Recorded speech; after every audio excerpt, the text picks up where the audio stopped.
pessoal do primeiro ano! Nós vamos hoje então para a nossa aula da quinta semana de arte.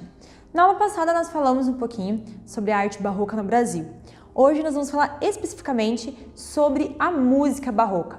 Como vocês podem ver no título aqui, a música barroca ela toca os sentimentos, ela é uma música mais dramática, emotiva, entre outras coisas que nós veremos na aula. Olha só, colocamos aqui, dramaticidade musical, o que é isso? Tanto nas músicas que são cantadas, como naquelas que são somente instrumentos, você sente que há uma dramaticidade nas notas, na forma como tudo é composto. A ideia é que essa música realmente traga uma carga emocional para o artista que está cantando ou que está tocando, mas também para o espectador, o ouvinte, aquele que está ali para contemplar mesmo a música e tudo mais. A apresentação harmoniosa da emoção, a gente está falando de um período aqui onde a partitura é extremamente usada e seguida à risca, então a questão harmônica ela é muito bem feita e muito perfeita. Então a gente vai ter essa ideia de, através da harmonia, passar a emoção para o público.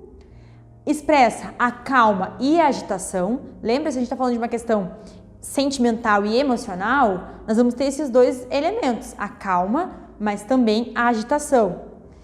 Fantasia e ilusão, e aí a gente tem uma definiçãozinha aqui para a gente pensar. Se a arte barroca vai estar focada, né, vai representar o homem, a música barroca vai representar aquilo que está dentro dele, os sentimentos, os afetos e tudo mais. Seguindo aqui. Gente, música barroca vai ser uma música que vai ser feita para a alta sociedade, tá? Mas ela vai sobreviver ao tempo. Vocês vão perceber que algumas músicas até hoje são ouvidas. Ela vai lembrar do que a gente tem hoje como música clássica, né? E a música popular do período se perdeu quase que totalmente. Por quê?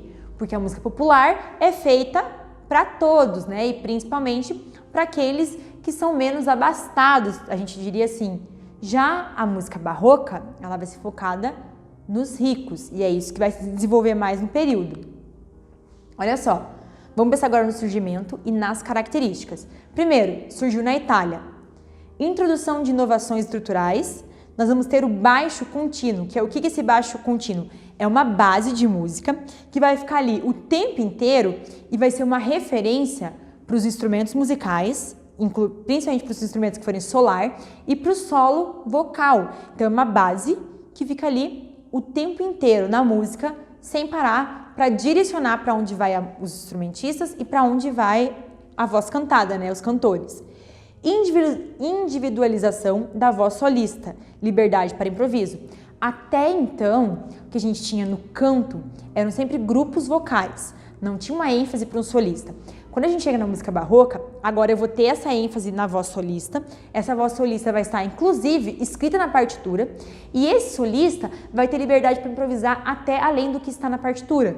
Então, ele tem liberdade mesmo para fazer o que a gente chama de virtuosismo técnico vocal. Por quê? Ele vai poder fazer firulas, contracantos, melismas e tudo mais enquanto ele canta, porque é uma liberdade do solista. E, inclusive, aqui vai começar o que a gente chama de teste para voz, porque todas as pessoas daquele coro vão disputar muito para ganhar os solos nas músicas, porque é algo que vai ser visto como status agora também, esse virtuosismo técnico na voz.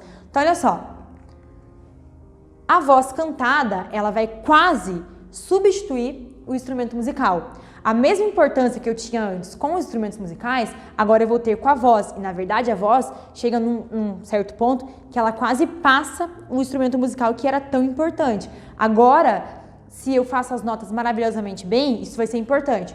Mas o quanto eu consigo improvisar e melismar é que vai ser o importante. Melisma, gente, é uma forma bonitinha de chamar as firulas, tá? Aquela ideia dos cantores de firular, é isso aí. Então, olha só, a voz cantada, ela vai estar em constante aperfeiçoamento. Então, esse cantor ele vai estar sempre buscando formas de melhorar e cada vez atingir tons mais altos e notas, né, mais agudas e fazer aqueles melismas com mais qualidade. E todo esse aperfeiçoamento vai gerar o quê?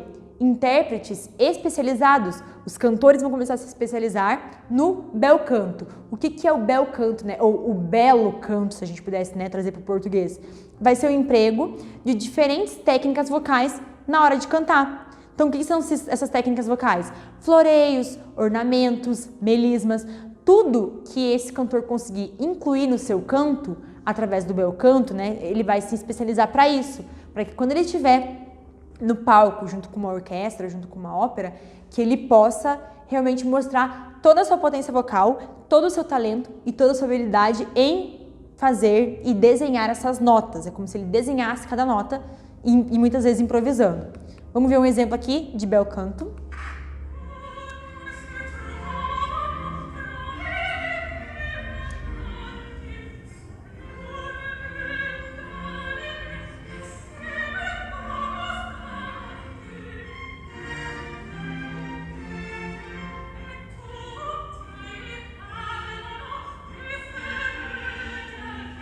E aí na música barroca, quando a gente vai ver essa ideia do bel canto, sempre vai ter uma interpretação também do artista, não é simplesmente só cantar, ele precisa interpretar.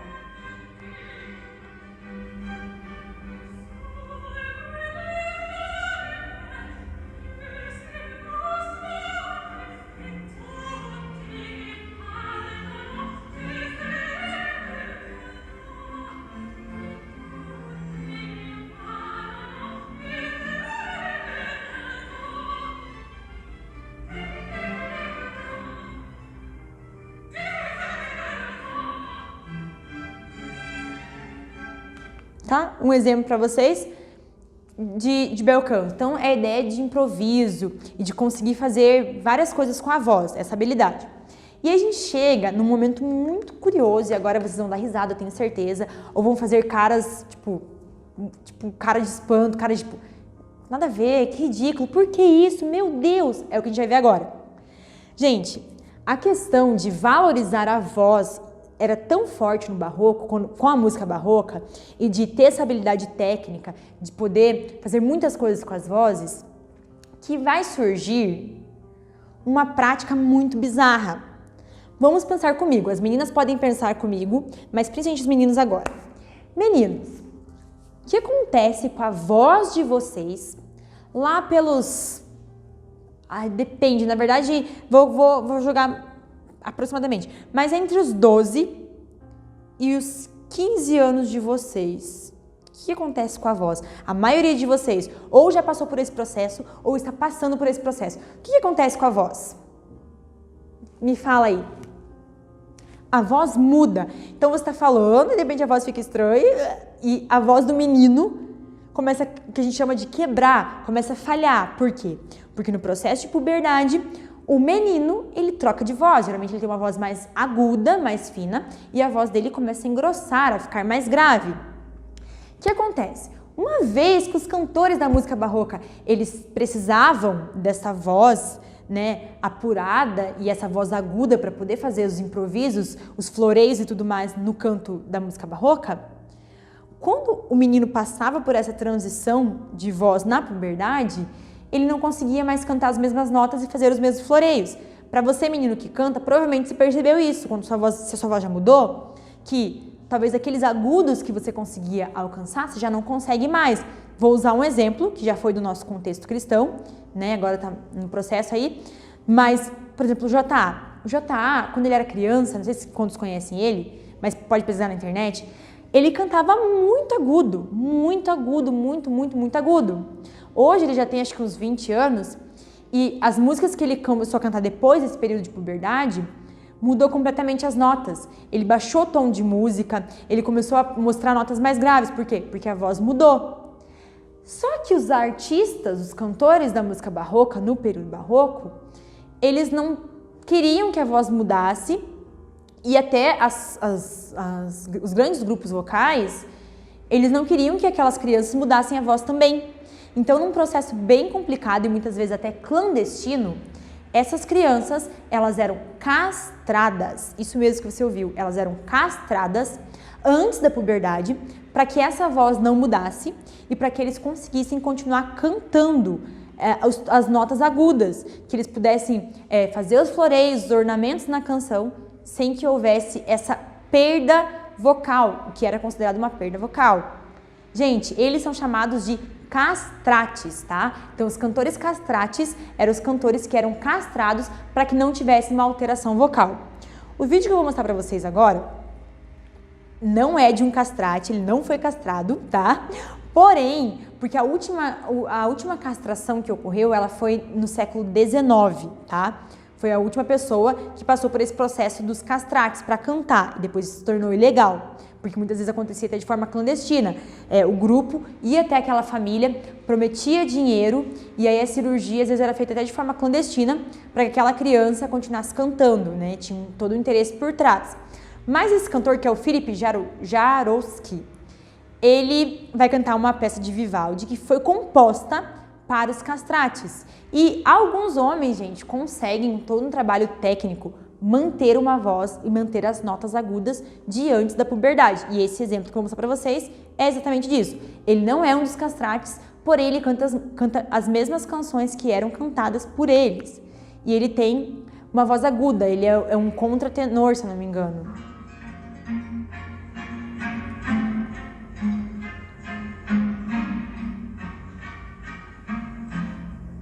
Hoje vamos ouvir várias músicas.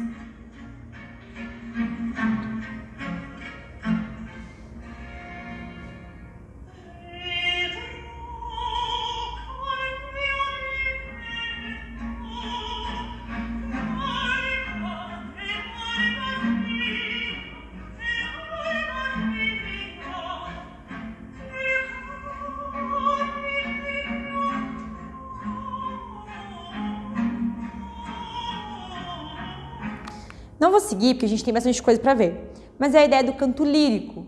Então, alguns homens fazem esse trabalho de voz já lá na infância, quando já cantam, e todo um trabalho para ver se não perde tantos agudos. E aí, trabalhando, eles conseguem manter um pouquinho mais dos agudos que comumente os homens não conseguem após ter essa mudança de voz.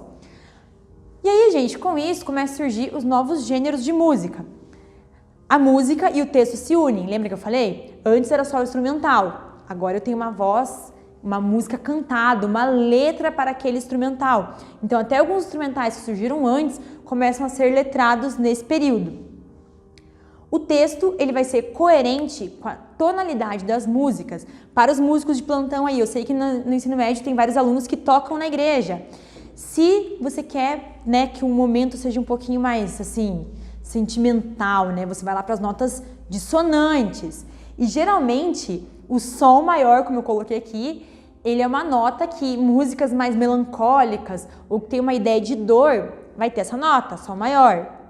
E se a música é alegre ou você vai fazer um instrumental alegre, improvisado, Fá maior. Então, aquele instrumental que já tinha, por exemplo, uma escala de Fá maior, a música inteira naquela escala, então eles faziam letras de alegria. Uma escala de Sol maior, letras mais tristes, de dor. Então a letra começou a se adaptar a instrumentais que já existiam. E desse segmento vai nascer o quê? A ópera, depois o concerto e depois a fuga. E agora, né, nós vamos analisar e ouvir alguns compositores que vão surgir no período e com essa ideia já de algumas músicas letradas. Primeiro é o Vivaldi, né, Antônio Vivaldi. Ele vai ficar famosíssimo pela composição As Quatro Estações. São 4 concertos. Como o nome já diz, as 4 estações, né? Nós temos um concerto que é o verão, um concerto que é o outono, um concerto que é o inverno e um concerto que é a primavera. Hoje nós vamos ouvir, eu trouxe a primavera e o inverno para a gente ouvir daqui a pouquinho. Ele era um compositor e um violinista italiano. Ele também era sacerdote e ele escreveu mais de 500 obras, tá? Nós vamos ouvir 2 que faz parte do mesmo concerto, que é As Quatro Estações. Então, primeiro, se não me engano, é a primavera. Talvez eu falando assim, Vivaldi, primavera, você fala assim, professora, nunca ouvi, não sei quem é, não tenho ideia do que você está falando. Mas eu tenho certeza que quando eu colocar essa música, muitos de vocês vão falar, já ouvi em algum lugar, já ouvi na apresentação de não sei quem, já ouvi no toquinho de celular da minha avó, você vai lembrar com certeza. Então, olha só. Conhece? Esse é o concerto Primavera do Vivaldi, das 4 estações.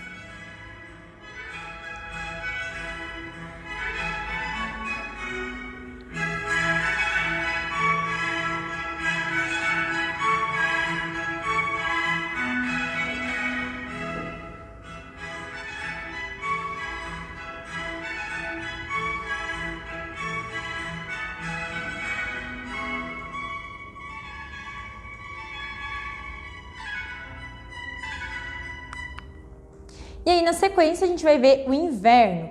Lembra que a gente falou que a música barroca é uma música cheia de sentimentos? Então a ideia é que com a sequência de notas feita na composição do Vivaldi, que você consiga sentir um pouquinho daquela estação. Primavera, uma coisa mais festiva, mais colorida. Agora nós vamos para o inverno. E aí, se você tiver curiosidade, você pode pesquisar depois o verão e o outono, que são bem diferentes também dessas duas que nós estamos vendo. Essa composição é o Inverno, de Vivaldi.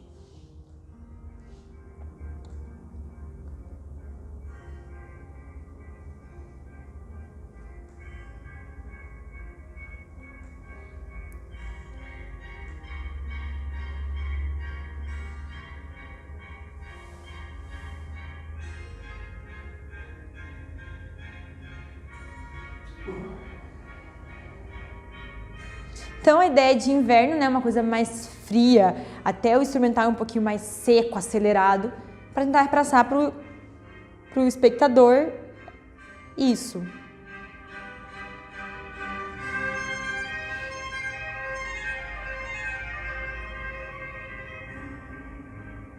Essas músicas instrumentais, inclusive Vivaldi, é muito utilizado como trilha sonora de desenho animado. Pode perceber, talvez um desenho animado você já ouviu Primavera ou Inverno de Vivaldi. Inclusive a nossa atividade é sobre as 4 estações, mas depois a prof fala. E aí a gente chega no Handel. Gente, o Handel, ele é era um compositor alemão, ele era maestro e violinista. Ele foi autor de várias óperas e oratório, e ele vai compor um dos aleluias mais famosos do mundo, que é o Aleluia de Handel, que é muito famoso em corais e também em orquestra, somente no instrumental.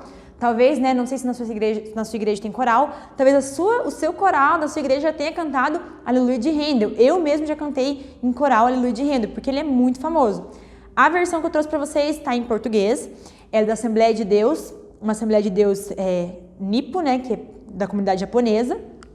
E vocês vão ouvir agora Aleluia de Handel. Mesma coisa.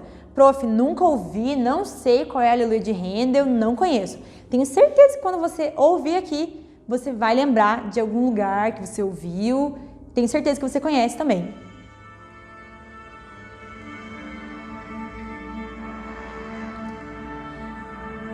Falando de vocal, a Aleluia de Handel é extremamente trabalhosa a partitura vocal dela.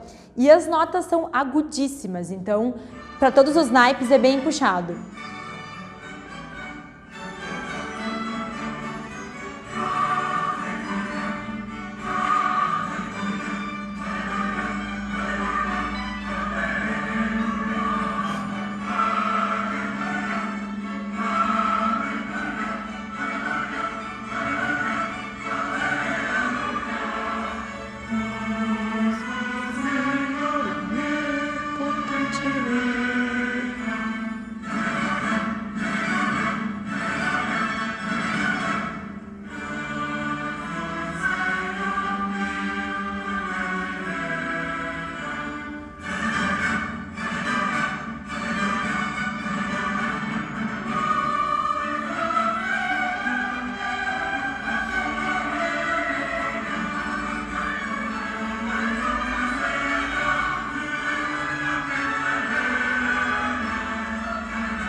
Seguindo, né? Estamos quase terminando. Então, Aleluia de Handel, uma das canções para coral mais difíceis e também é o Aleluia mais conhecido que nós temos, das canções, né? E a gente chega em Bach. Mesma coisa, a música que eu vou mostrar dele talvez pelo nome fale assim, professora, não conheço, mas quando eu colocar, tenho certeza que ou naquela primeira aulinha de flauta, para quem já fez aula de música, primeira aula de violão, geralmente são músicas que são colocadas para aprender teoria musical e aprender as primeiras notas nos instrumentos, principalmente de teclado, violão e flauta. Então ele vai escrever sonatas e partitas. Ele é compositor, violinista e organista alemão. Gente, a maioria dos compositores, não só do barroco, mas da música clássica, entre outros, eles geralmente não são só compositores, eles também são musicistas, tá? Então eles tocam instrumentos e compõem para aquele instrumento. Cantor e regente de coro, então o Bach percebe que ele é um artista múltiplas habilidades, um dos maiores músicos da humanidade, e ele foi esquecido após sua morte. Gente, ele fez um pouco de sucesso na sua época. Depois que ele morre, as pessoas não falam mais dele, muito menos divulgam as suas composições. Mas aí, gente, 20 anos depois, o Mozart vai redescobrir o Bach e vai torná-lo conhecido, e talvez o sucesso que ele vai ter maior assim vai ser depois de morto, através do Mozart, só pra gente ver essa curiosidade. E agora vamos para a música. Com certeza vocês conhecem também. Essa em especial é muito utilizada em casamento, formatura e eventos assim mais solenes. Que é Jesus, a alegria dos homens.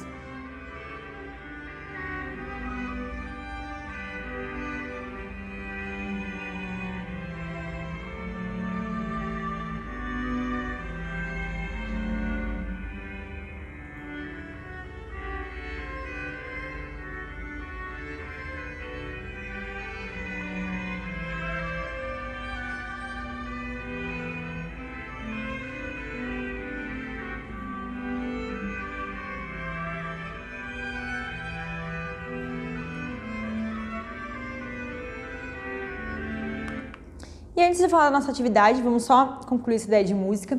Se a arte barroca, ela surge como resposta da Igreja Católica à Reforma Protestante, ela surge então com uma ideia de religião, de trazer os fiéis de volta para o catolicismo, de volta para a Igreja Católica, né? E focando agora não na religião, mas na instituição. Quando chega a música barroca, se vocês perceberam ali, algumas músicas que eu coloquei têm temática religiosa. Por isso, ainda que nós temos ali Vivaldi falando das 4 estações, a gente vai perceber que ainda é muito forte a questão da religião, porque a música barroca ela vem do barroco, então ela quer, através da emoção, trazer para esse fiel essa mensagem e esse retorno à religião, que a Reforma Protestante acaba fazendo um quebra, um racha mesmo na Igreja Católica, instituição. Lembra, gente? Não estou falando da religião. E a nossa atividade é a seguinte, você vai lá, você já tem na aula de hoje, nos slides, o inverno e a primavera de Vivaldi. Vou deixar disponível para vocês, já está aí, na verdade, no PDA, outono e verão. Você vai escolher uma das estações, você vai ouvir, e você vai ilustrar essa estação, mas não assim, verão, eu vou desenhar uma praia, um guarda-sol e uma esteira e um baldinho de criança brincar na areia. Eu quero que você escute a composição de Vivaldi e que você se inspire pela composição. Aquelas notas, elas conseguem trazer para você uma ideia de verão mesmo, já que você vai retratar o verão? Ou aquela composição te traz uma ideia de outono? E ouvindo a música, como que você consegue ilustrar esse outono? Quais são as impressões que a música gera em você para que você retrate o outono? Você pode fazer com pintura, né, usando pincel, tinta, você pode fazer com desenho. E aí eu vou trazer um plus para essa atividade. Você pode até mesmo fotografar, mas essa fotografia tem que ser feita por você, né, a partir dessa atividade e inspirada na música. Como você vai trazer essa sensação de inverno, de verão, de outono, de primavera, é você que vai escolher na fotografia. É uma opção a mais, porque eu sei que tem gente que gosta mesmo de mexer com fotografia, de criar composições fotográficas. Então, você pode pintar, desenhar ou fotografar, ok? Depois que você fizer a sua atividade, posta lá no Classroom. Qualquer dúvida, comenta lá no mural ou até mesmo na atividade e a gente vai conversando, ok? Então, por hoje é só e até a próxima semana.